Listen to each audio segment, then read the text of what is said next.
Hello दोस्तों, नमस्कार। स्वागत है फिर से आपका हमारे यूट्यूब चैनल वजारत क्लासेस में। साथियों, लुसेंट की बुक की क्लास नंबर आज की 43 हमारी होने वाली है। क्लास नंबर हमने टोटल 42 कंप्लीट कर लिए, ठीक है। तो आज हमारी हेडिंग है भारत के उद्योग के बारे में हम जानेंगे और क्लास नंबर हमारी कौन सी है? 43 है, ठीक है साथियों। तो चलिए जानते शुरू करते हैं। पहला पॉइंट हमारा होने वाला लोहा इस्पात उद्योग के बारे में हम जानेंगे। देश में पहला लोहा इस्पात कारखाना जो है सन 1874 ईस्वी में बराक नदी के किनारे कुल्टी इनकी आसनसोल, जो कि पश्चिम बंगाल के अंदर जगह पड़ती है, नामक स्थान पर बंगाल आयरन वर्कर्स के रूप में स्थापित किया गया था। यानी कि ठीक है, समझेंगे इस बात को कि देश में जो पहला लोहा इस्पात कारखाना जो खोला, समय पीरियड रहा हमारा 1874 में खोला, ठीक है। और जो कि बराक नदी के किनारे खोला गया था, कहाँ पर? बंगाल में जगह पड़ती है आसनसोल, वहाँ पर इस कारखाने को लगाया गया था। और इसका नाम जो है आयरन वर्कर्स के रूप में इसका नाम दिया गया था। बाद में यह कंपनी फंड के अभाव में बंद हो गई थी, तो इसे बंगाल सरकार ने अधिग्रहण कर लिया और इसका नाम बदलकर बराक आयरन वर्कर्स रख दिया था, ठीक है। मतलब कि कुछ लोगों के फंड के द्वारा यह कंपनी चलाई गई थी, शुरुआत में पैसे जोड़कर आपस में जिस तरीके से चलाते हैं, तो वह नहीं चल पाई। इसके कारण वहाँ की सरकार ने इसको जो है अपने अधीन ले लिया और जो है इसका नया नाम बदलकर क्या रख दिया? बराक आयरन वर्कर्स रख दिया था, ठीक है। अगला पॉइंट देखेंगे। देश में सबसे पहला बड़े पैमाने का कारखाना जो है सन 1907 ईस्वी में तत्कालीन बिहार राज्य में स्वर्णरेखा नदी की घाटी में साक्षी नामक स्थान पर जमशेदपुर टाटा द्वारा स्थापित किया गया था। यानी कि देश में सबसे बड़े पैमाने की कारखाने की बात करी जाए जो पूर्ण रूप से लगाया गया था, वो 1907 ईस्वी में लगाया गया था। तत्काल कहाँ पर? बिहार राज्य में लगाया गया था, ठीक है। किसके द्वारा लगाया गया था? ये लगाया गया था जमशेद जी टाटा द्वारा यह कारखाना लगाया गया था, ठीक है। अगले हेडिंग पढ़ते हैं। स्वतंत्रता के पूर्व स्थापित लोहा इस्पात कारखाने, यानी कि स्वतंत्रता से पहले जो कारखाने थे उनके बारे में जानते हैं। भारतीय लोहा इस्पात कंपनी जो है, इसकी स्थापना 1918 ईस्वी में पश्चिम बंगाल की दामोदर नदी घाटी के हीरापुर, बाद में इसे बर्नपुर कहा गया, नामक स्थान पर की गई थी। यानी कि कह सकते हैं हम कि स्वतंत्रता से पहले जो लोहा कारखाना है वो 1918 ईस्वी में स्थापित किया गया। कहाँ पर? पश्चिम बंगाल में। और किस जगह पर? दामोदर नदी है उसके किनारे इस चीज़ को लगाया गया था, ठीक है। यह 1922 ईस्वी में उत्पादन हुआ। यानी कि सबसे पहले जिसका उत्पादन है कि चीज़ें बनकर तैयार हुई 1922 ईस्वी में बनकर तैयार हुई, और आगे चलकर कुल्टी, बर्नपुर व हीरापुर स्थित संयंत्रों को इसमें शामिल मिला लिया गया था। इनकी इन जगहों पर छोटे छोटे पैमानों पर कारखाने खोले गए थे और इनको भी इसमें शामिल कर लिया गया था। आगे पढ़ेंगे Mysore iron and steel workers, ठीक है। 1923 ईस्वी में मैसूर, जो कि राज्य है, वर्तमान राज्य कर्नाटक के अंदर है, पड़ता है मैसूर, ठीक है। यहाँ पर कारखाना लगाया गया था Mysore iron and steel workers के नाम से, ठीक है। कर्नाटक के अंदर कुछ जगह हैं, भद्रवावती नामक स्थान पर स्थापित की गई थी। इसका वर्तमान नाम Visvesvaraya iron steel company limited है, ठीक है। इसका नया नाम बदल दिया हम लोगों ने उस टाइम के मुकाबले, ठीक है। अगला पॉइंट पढ़ेंगे, तीसरा, स्टील कॉरपोरेशन ऑफ बंगाल। इसकी स्थापना 1937 में बर्नपुर, जो कि पश्चिम बंगाल के अंदर पड़ता है, बाद में 1953 ईस्वी में से भारतीय लोहा इस्पात कंपनी में मिला दिया गया था, ठीक है। चलिए आगे बढ़ते हैं। स्वतंत्रता के पश्चात स्थापित लोहा इस्पात कारखाना दूसरी पंचवर्षीय योजना 1956 से 1961 में स्थापित कर दी गई थी, ठीक है। जिसके अंदर पहला पॉइंट पढ़ते हैं, भिलाई इस्पात संयंत्र। इसकी स्थापना 1955 ईस्वी में तत्कालीन मध्य प्रदेश के भिलाई दुर्ग जिला छत्तीसगढ़ से पूर्व सोवियत संघ की सहायता से की गई थी। यानी कि जो भिलाई इस्पात कारखाना है, इसकी स्थापना कब की गई? 1955 में की गई थी। और तत्कालीन यह जगह कहाँ पर पड़ती है? भिलाई, ये पड़ती है हमारे कहाँ पर पड़ती है? छत्तीसगढ़ के दुर्ग जिले में। और जब सोवियत संघ यानी कुछ देशों ने मिलकर के यहाँ पर इस कारखाने को स्थापित किया था।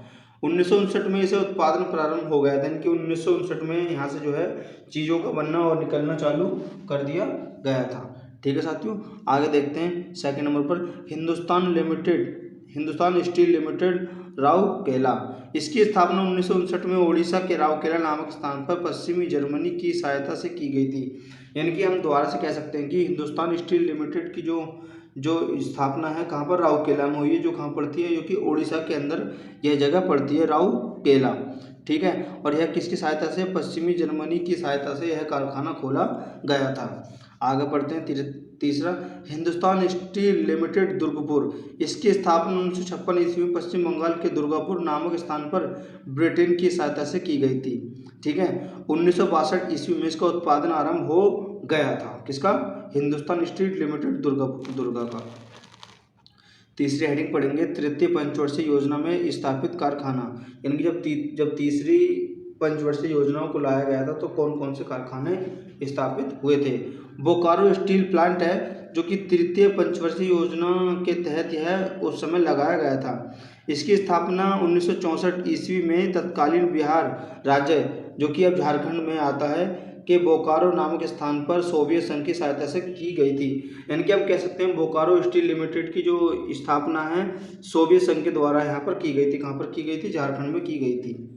अगला पढ़ेंगे, चौथी पंचवर्षीय योजना के स्थापित कारखाने के बारे में जानेंगे। पहला पॉइंट पढ़ेंगे, सलेम इस्पात संयंत्र जो है, सलेम जो कि तमिलनाडु के अंदर पड़ता है, और विशाखापट्टनम इस्पात संयंत्र जो कि विशाखापट्टनम के आंध्र प्रदेश के अंदर पड़ता है, और विजयनगर इस्पात संयंत्र जो कि हासपेट बेल्लारी जिला जो कि कर्नाटक के अंदर पड़ता है। पॉइंट देखेंगे अगला इसका, steel authority of India SAIL 24 जनवरी 1973 को 2000 करोड़ की पूंजी के साथ भारत इस्पात प्राधिकरण को भिलाई, दुर्गापुर, बोकारो, राउरकेला, बुरनपुर, सलेम, विश्वेश्वरैया लौह इस्पात कारखानों को एक साथ मिलकर संचालन करने की जिम्मेदारी ली। यानी कि हम कह सकते हैं कि जी जो 2000 करोड़ की लागत लगाने के बाद ये जितने जितने जगह जगह पर कारखाने खोले गए थे उन कारखानों को एक जगह स्थापित करने की इन्होंने सलाह बुलाई और इस काम को उन्होंने किया है, जो उनकी सारी जिम्मेदारी इन्होंने ले ली।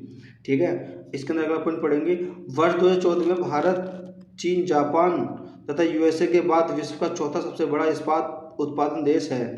स्पंज आयरन के उत्पादन में भारत का विश्व में प्रथम स्थान है। ठीक है, अगला पॉइंट देखेंगे, भारत का पहला तटवर्ती इस्पात कारखाना विशाखापट्टनम आंध्र प्रदेश में लगाया गया था। चलिए अगला पॉइंट देखते हैं इसका क्या होने वाला है हमारा। ये अगला पॉइंट हमारा होने वाला है एल्युमिनियम उद्योग। ठीक है, तो एल्युमिनियम उद्योग के बारे में जानेंगे। भारत में एल्युमिनियम का पहला कारखाना 1937 ईस्वी में पश्चिम बंगाल में आसनसोल के निकट JK नगर में स्थापित किया गया था। यानी कि जो एल्युमिनियम उद्योग का कारखाना है कहाँ पर? यह पश्चिम बंगाल के आसनसोल जिले के अंदर JK नगर में स्थापित किया गया था। आगे पढ़ेंगे, 1938 ईस्वी में 4 कारखाने तत्कालीन बिहार राज्य के मुरी, केरल के अल्वा, पश्चिम बंगाल के वेलूर और ओडिशा के हीराकुंड में स्थापित किए गए थे। यानी कि लगभग एक साथ 4 कारखाने खोले गए थे। कब? 1938 में। अगला पॉइंट देखेंगे, हिंदुस्तान एल्युमिनियम कॉर्पोरेशन लिमिटेड जो कि हिंडोल है, इसकी स्थापना 1958 ईस्वी में रेणुकूट यानी कि जो कि उत्तर प्रदेश नामक स्थान पर की गई थी। ठीक है, रेणुकूट। अगला पॉइंट पढ़ेंगे, Madras aluminium company limited Tamil Nadu के मेटूर में स्थापित की गई थी। यानी कि मद्रास एल्युमिनियम कंपनी भी खोली गई थी जो कि तमिलनाडु के मेटूर जगह पर खोली गई थी। भारत की प्रमुख एल्युमिनियम कंपनी देखेंगे कौन सी है और सहायक देश कौन सा और प्रमुख केंद्र कौन सा है। बाल्को एक कंपनी है कौन सी एल्युमिनियम की, जिसका सहायक देश है सोवियत संघ है, इसकी सहायता से बाल्को कंपनी चलती है और इसका जो प्रमुख केंद्र है कोरबा कोयना है। ठीक है, नाल्को कंपनी जो है फ्रांस के देश की सहायता से चलती है और दमन जोड़ा जो कि ओडिशा के अंदर पड़ता है मुख्य केंद्र इसका। हिंडोल का जो कि USA इसका साथ देता है और रेणुकूट यानी कि उत्तर प्रदेश इसका मुख्य केंद्र है। इंडाल्को क्योंकि कनाडा इसका साथ देता है और JK नगर यानी कि मुरी अल्वा इसका प्रमुख केंद्र है। माल्को जो कि इटली इसका साथ देता है और चेन्नई, मेटूर, सलेम इसका प्रमुख केंद्र है। वेदांत जो कि जर्मनी इसका साथ देता है और झारसुगुड़ा इसका जो प्रमुख केंद्र माना जाता है। ठीक है साथियों, आगे बढ़ेंगे। एल्युमिनियम उत्पादन करने में भारत का विश्व में 8वां स्थान है। ठीक है, national aluminium company limited NALCO देश में सबसे बड़े रामचिप एल्युमिनियम संघ परिषद का गठन 7 जनवरी 1981 ईस्वी को किया गया था। इसका पंजीकृत कार्यालय कहाँ? भुवनेश्वर में बताया गया है। साथियों, आज की क्लास को हम खत्म करते हैं और मिलते हैं नेक्स्ट वीडियो में नेक्स्ट क्लास के साथ।